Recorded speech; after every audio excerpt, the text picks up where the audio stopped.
नमस्कार दोस्तों। दोस्तों, दोस्ती की है तो निभानी तो पड़ेगी ही।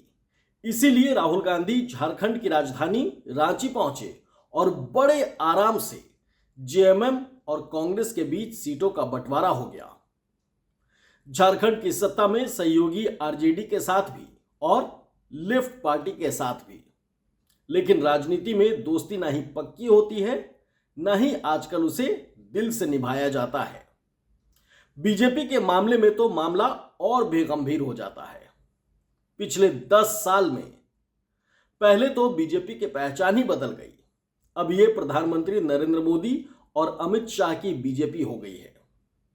दूसरा, इस बीजेपी में दोस्ती के मायने भी बदलते जा रहे हैं। दोस्त भी बदल रहे हैं। महाराष्ट्र में पुराने दोस्त शिवसेना को तोड़ना हो या भ्रष्टाचार का आरोप लगाने के बाद भी अजीत पवार से दोस्ती करनी हो, ऐसी कई और मिसालें भी हैं। लेकिन फिलहाल जिक्र सिर्फ महाराष्ट्र का इसलिए किया गया दोस्तों, क्योंकि वहां चुनाव होने वाले हैं। प्रधानमंत्री मोदी और अमित शाह की दोस्ती के तौर तरीके महाराष्ट्र के मुख्यमंत्री एकनाथ शिंदे भी जानते और समझते हैं। इसीलिए महाराष्ट्र में बीजेपी, शिंदे सेना और अजीत पवार की एनसीपी में सीट बंटवारा करीब करीब तय होने के बाद भी अंदर खाने खींचतान मची हुई है और सीट बंटवारे का औपचारिक ऐलान नहीं हो पा रहा है। झारखंड में जहां बीजेपी और सहयोगी दलों के बीच सीट बंटवारे का औपचारिक ऐलान भी हो गया, बीजेपी की 66 उम्मीदवारों की पहली लिस्ट भी आ गई। इस लिस्ट की एक दो खास बातों का जिक्र मैं भी आगे करूंगा। लेकिन इस सीट बंटवारे के ऐलान के बाद भी बीजेपी के सहयोगियों में बवाल जारी है। मोदी सेना में महाराष्ट्र से ज्यादा बड़ा झगड़ा झारखंड में चल रहा है। आज के वीडियो में मैं आपको वो बातें भी बताऊंगा जो मोदी के गुनमे में खींचतान का इशारा करती हैं। साथ ही झारखंड की मौजूदा सत्ता के सहयोगी दलों की रणनीति पर भी बात करूंगा। झारखंड में जेएमएम के मुख्यमंत्री हेमंत सोरेन ने सत्ता में अपने सहयोगी कांग्रेस के साथ सीटों के बंटवारे का सस्पेंस खुद ही खत्म कर दिया। कैसे? राहुल गांधी कल रांची पहुंचते हैं। देखिए, सिलसिलेवार समझिएगा। राहुल गांधी कल रांची पहुंचते हैं और कल ही हेमंत सोरेन ने मीडिया के सामने क्लियर कर दिया कि जेएमएम और कांग्रेस मिलकर 81 में से 70 सीटों पर चुनाव लड़ेगी। बाकी बची 11 सीटों में 7 सीट लालू और तेजस्वी की पार्टी किसे? आरजेडी को दी जाएगी। बच गई 4 सीट। तो 4 सीट का क्या होगा? 4 सीट लेफ्ट पार्टी के सहयोगियों को दी जाएंगी। इनमें कुछ सीटें भी इधर उधर हो सकती हैं। आरजेडी 7 सीटों से संतुष्ट नहीं है। 2019 के पिछले चुनाव में जेएमएम 41 सीट पर चुनाव लड़ा और 30 सीट पर जीतकर सबसे बड़ा दल बना था। कांग्रेस 33 सीट पर चुनाव लड़ी और 16 सीटें जीती थीं। बाकी बची 7 सीट पर आरजेडी चुनाव लड़ी और 1 सीट जीती थी। पिछली बार लेफ्ट पार्टी इस गठबंधन में साफ नहीं थी, यानी झारखंड में इंडिया गठबंधन की तस्वीर साफ है। इस साफ तस्वीर में जो खास बात है वो है मुख्य सहयोगियों के बीच सीट का बैलेंस। जेएमएम और कांग्रेस पिछली बार भी 41 और 33 सीट पर लड़े थे, यानी दोनों की सीटों की संख्या करीब करीब आसपास ही थी। उनके बीच बहुत बड़ा अंतर नहीं था। अब इसी अंतर के सहारे प्रधानमंत्री नरेंद्र मोदी की जो सेना झारखंड के चुनावी मैदान में है, उसे भी परख लीजिए। पिछली बार तो बीजेपी अकेले चुनाव लड़ी थी और 81 विधानसभा वाले झारखंड में 25 सीटें ही हासिल कर सकी थी।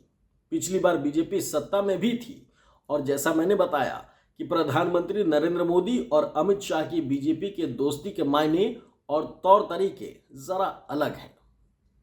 तो पिछली बार सत्ता में रहते हुए उन्हें चुनाव लड़ने के लिए किसी दोस्त की जरूरत महसूस नहीं हुई। नतीजा ये हुआ कि सत्ता हाथ से निकल गई। यहां तक कि उनके मुख्यमंत्री रघुवर दास भी चुनाव हार गए। ऐसे में इस बार मोदी जी और अमित शाह को दोस्तों की जरूरत पड़ी है। दोस्तों के साथ सीट का बंटवारा हो गया है शुक्रवार 18 अक्टूबर को इस बंटवारे में जो डिसबैलेंस मोदी जी की सेना के अंदरूनी टकराव का पहला संकेत उसी में है। झारखंड में बीजेपी 68 सीटों पर चुनाव लड़ रही है। सहयोगी आजसू को 10 सीटें, जेडीयू को 2 सीट और चिराग पासवान की एलजेपी को 1 सीट मिली है। बीजेपी इस वक्त देश की सबसे बड़ी पार्टी है। पिछले 3 बार से लगातार केंद्र की सत्ता में और तीनों बार से प्रधानमंत्री कौन है? नरेंद्र मोदी। तो उनकी बड़े भाई की भूमिका तो सब मानते हैं, सब जानते हैं। लेकिन राज्यों के अपने समीकरण होते हैं। वहां अपर हैंड रखना तो ठीक है, लेकिन दोस्तों के साथ सीट बंटवारे में इतना बड़ा अंतर भी नहीं दिखना चाहिए कि असल मंशा ही सामने आ जाए। झारखंड में 68 सीट पर लड़ने का सीधा संकेत तो यही दिखता है कि मोदी जी असल में अपने दम पर ही 41 सीट का बहुमत का आंकड़ा हासिल करना चाहते हैं। अगर ऐसा हो गया और बीजेपी की सरकार बन गई तो फिर दोस्तों की क्या हैसियत होगी, ये बात दोस्त भी अच्छी तरह समझते हैं। इसीलिए खबर है कि आजसू खुश नहीं है। सीटों के ऐलान के वक्त तो आजसू के नेता प्रेस कॉन्फ्रेंस में भी नहीं पहुंचे थे। बाद में बीजेपी के प्रभारी असम के मुख्यमंत्री हेमंता बिस्वा शर्मा की मान मनव्वल के बाद ही प्रेस कॉन्फ्रेंस में वो बाद में आकर पहुंचे। ये नाराजगी अभी खत्म नहीं हुई है। इस बंटवारे के फौरन बाद आजसू के एक बड़े नेता और चंदन कुआं से पूर्व विधायक उमाकांत रजक ने पार्टी छोड़कर क्या ज्वाइन कर दी? जेएमएम, झारखंड मुक्ति मोर्चा ज्वाइन कर ली। खुद बीजेपी के जमुआ से विधायक मौजूदा विधायक केदार हाजरा ने भी बीजेपी छोड़ जेएमएम का दामन थाम लिया, क्योंकि उनको पता है कि जेएमएम प्रदेश में मजबूत पार्टी है। बीजेपी के साथ सहयोगी दलों का महाराष्ट्र में भी यही टकराव है। खासतौर पर मुख्यमंत्री एकनाथ शिंदे सीट बंटवारे के बड़े अंतर का असल मतलब बहुत अच्छी तरह समझ रहे हैं और टकराव भी जारी है। झारखंड में सहयोगी ही नहीं, बीजेपी के अपने नेता भी नाराज हैं। केदार हाजरा तो पार्टी छोड़कर जेएमएम में चले गए और कुछ वक्त पहले जेएमएम से जिस दिग्गज नेता को प्रधानमंत्री नरेंद्र मोदी और अमित शाह बीजेपी में लेकर आए हैं, वो पूर्व मुख्यमंत्री चंपई सोरेन भी परेशान हैं। हालांकि बीजेपी की पहली लिस्ट आने पर चंपई सोरेन की एक परेशानी तो बीजेपी ने दूर कर दी है। चंपई बाबू सीट बंटवारे के बाद से ही अपने बेटे बाबूलाल को घाटशिला से टिकट दिलाने के लिए परेशान थे, लेकिन उन्हें कोई भी गारंटी नहीं मिल पा रही थी। लेकिन कल रात जब लिस्ट आई तो मोदी और शाह ने उनके बेटे को घाटशिला से टिकट दे दिया। इसके एवज में अपने सीनियर लीडर और झारखंड के पूर्व मुख्यमंत्री अर्जुन मुंडा की पत्नी मीरा को कहां से टिकट मिला? पोटका से उतारकर उन्हें भी एडजस्ट किया गया। समझिएगा बीजेपी की रणनीति और बीजेपी की चाल को। मुंडा पत्नी के लिए घाटशिला सीट का दबाव बना रहे थे, जिसे लेकर चंपई सोरेन 2 दिन काफी परेशान थे। लेकिन अभी भी बीजेपी के एक और कद्दावर नेता को लेकर उनकी परेशानी जस की तस बनी हुई है। ये नेता कौन है? ये नेता हैं बीजेपी के प्रदेश अध्यक्ष बाबूलाल मरांडी। बाबूलाल मरांडी भी चंपई सोरेन की तरह आदिवासी नेता हैं। ध्यान दीजिएगा, पिछले चुनाव में वो बीजेपी से अलग अपनी पार्टी बनाकर चुनाव लड़े थे। माना जाता है कि बाबूलाल मरांडी को सीएम बनाने का सपना दिखाया गया है और ऐसे ही सपने के साथ चंपई सोरेन भी बीजेपी में आए हैं। अब किसका सपना पूरा होगा, ये तो सरकार बनने की सूरत में ही सामने आएगा। अगर सरकार की सूरत बनती है तो बाबूलाल मरांडी और चंपई सोरेन में किसी एक का सपना तो टूटना तय है। दोनों में से किसी का भी सपना पूरा ना होना भी ऐसा भी हो सकता है। और यह भी हो सकता है कि प्रधानमंत्री नरेंद्र मोदी और अमित शाह का सपना ही टूट जाए और जेएमएम कांग्रेस गठबंधन की सरकार वहां दोबारा बन जाए।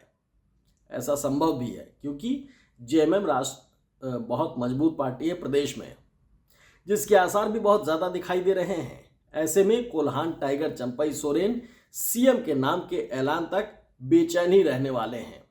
जिस कोल्हान में पिछले चुनाव में बीजेपी का खाता नहीं खुल पाया था, जिस कोल्हान की 14 सीटों के समीकरण को साधने के लिए जेएमएम सुप्रीमो शिबू सोरेन के बाद नंबर 2 की हैसियत रखने वाले मुख्यमंत्री हेमंत सोरेन के सबसे वफादार चंपई सोरेन को जेएमएम से अलग करवाया गया, उस चंपई सोरेन को अब तक सीएम बनने की गारंटी नहीं मिली है। ध्यान दीजिएगा, चंपई सोरेन पर मुख्यमंत्री हेमंत सोरेन कितना भरोसा करते थे, इसका सबूत था कि जब हेमंत को एक कथित घोटाले में जेल भेजा गया तो हेमंत ने सीएम की कुर्सी पर अपनी पत्नी कल्पना सोरेन को नहीं बिठाया। किसे बिठाया? चंपई सोरेन को बिठाया था। बाद में आरोप साबित नहीं हुए और हेमंत जेल से छूटकर फिर से सीएम की कुर्सी पर आ गए। यहां आपको कल रात जारी बीजेपी की 66 उम्मीदवारों की पहली लिस्ट की एक खास बात बता देते हैं। क्या है वो खास बात? सारी विपक्षी पार्टियों पर परिवारवाद और परिवार के बहाने भ्रष्टाचार का आरोप लगाने वाली बीजेपी की लिस्ट में बहु बेटों की संख्या कम नहीं है। चंपई सोरेन के बेटे और अर्जुन मुंडा की पत्नी के साथ ही करप्शन में जेल की सजा पा चुके पूर्व मुख्यमंत्री मधु कोड़ा की पत्नी गीता कोड़ा को भी बीजेपी ने जगन्नाथपुर से टिकट दे दिया है। मोदी की सेना में मनमुटाव के बीच सीएम हेमंत सोरेन और राहुल गांधी की सेना भी सत्ता बरकरार के लिए अपने अपने किले बांट चुकी है। ऐसा नहीं है कि राहुल की झारखंड सेना में बिल्कुल ही शांति है। इधर भी ध्यान दीजिएगा, इधर खेमे में भी खलबली मची है। खबर है कि तेजस्वी कुछ ज्यादा सीट चाहते हैं। 12 से 15 के बीच आरजेडी की मांग पार्टी प्रवक्ता मनोज झा की ओर से मीडिया में आई है। मनोज झा मीडिया में दावा कर रहे हैं कि 12 से 15 सीटों पर आरजेडी बीजेपी को हराने की ताकत रखती है। देखिए कहां सोच रही है आरजेडी। हालांकि तेजस्वी और राहुल गांधी की केमिस्ट्री इस मसले को सुलझा लेगी, ऐसा कांग्रेस नेताओं का मानना है। वैसे भी ये डिमांड औपचारिक रूप से पेश नहीं की गई है और पिछली बार भी आरजेडी 7 सीटों पर ही चुनाव लड़ी थी। जेएमएम और कांग्रेस की कुल 70 सीटों में से भी बंटवारे पर कोई मतभेद इसलिए होने की गुंजाइश नहीं दिखती क्योंकि पिछली बार भी जेएमएम 41 सीट और कांग्रेस 33 सीटों पर चुनाव लड़ी थी। इस बार ये 40 और 30 हो सकती है या फिर 43 या 27 हो सकती है। तेजस्वी की सीटें राहुल गांधी बढ़ा भी सकते हैं क्योंकि उनका लक्ष्य बीजेपी को सत्ता से बाहर रखना है और हेमंत सोरेन को वापसी का पूरा भरोसा है। इसकी एक बड़ी वजह उनको जेल भेजा जाना भी मानते हैं। चुनाव में इस मुद्दे पर आदिवासी समुदाय की भावनाओं को सोरेन अपने हक में देख रहे हैं। इसके साथ ही राहुल गांधी अपने संविधान बचाओ अभियान को झारखंड में मुद्दा भी बनाए हुए हैं। कल रांची में भी वो इसी सिलसिले में पहुंचे थे। राहुल गांधी ने अलग अलग सामाजिक संगठनों के लोगों से मुलाकात की थी और संविधान सम्मान सम्मेलन के खास मेहनत के तौर पर उसमें शिरकत की थी उन्होंने। आदिवासी बहुल झारखंड में संविधान का मुद्दा बेहद संवेदनशील भी है। हालांकि लोकसभा चुनाव में इसका बहुत ज्यादा फायदा राहुल और उनके इंडिया ब्लॉक को नहीं मिला है। उसे सिर्फ 3 सीट का लाभ मिला, लेकिन बीजेपी को पिछले लोकसभा नतीजों के मुकाबले 3 सीटों का नुकसान ज्यादा बड़ा है। पिछली बार बीजेपी को कुल 14 लोकसभा सीट में से 11 सीटें मिली थीं। इस बार 8 सीट ही मिली। इसी मुहिम को राहुल गांधी झारखंड के विधानसभा चुनाव में आगे बढ़ाना चाहते हैं। संविधान सम्मान सम्मेलन में राहुल ने एक बार फिर आदिवासी और वनवासी शब्दों के खेल पर चोट की। बीजेपी और आरएसएस आदिवासियों को वनवासी कहती है। देखिए रणनीति कैसे बनती है और प्लानिंग किस तरीके से चलती है। राजनीति इसी का नाम है, इसे ही सियासत कहते हैं। इस शब्द के जरिए राहुल गांधी हमेशा बीजेपी और आरएसएस पर निशाना साधते हैं। अपने कास्ट सेंसर यानी जाति जनगणना का मुद्दा भी राहुल ने दोहराया। ये बातें राहुल लोकसभा चुनाव के वक्त से करते आ रहे हैं।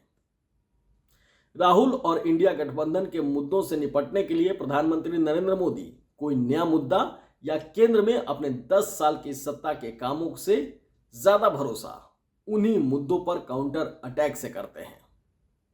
देखिए सियासत कैसी हो रही है। अब या तो बीजेपी के पास बताने को ज्यादा कुछ नहीं है या फिर उनकी रणनीति इंडिया गठबंधन के मुद्दों पर ही उन्हें ज्यादा तेज आवाज में ज्यादा कॉरपोरेट बॉम्बिंग करके घेरने की है। हालांकि जनता चुनाव दर चुनाव ज्यादा समझदार होती जा रही है।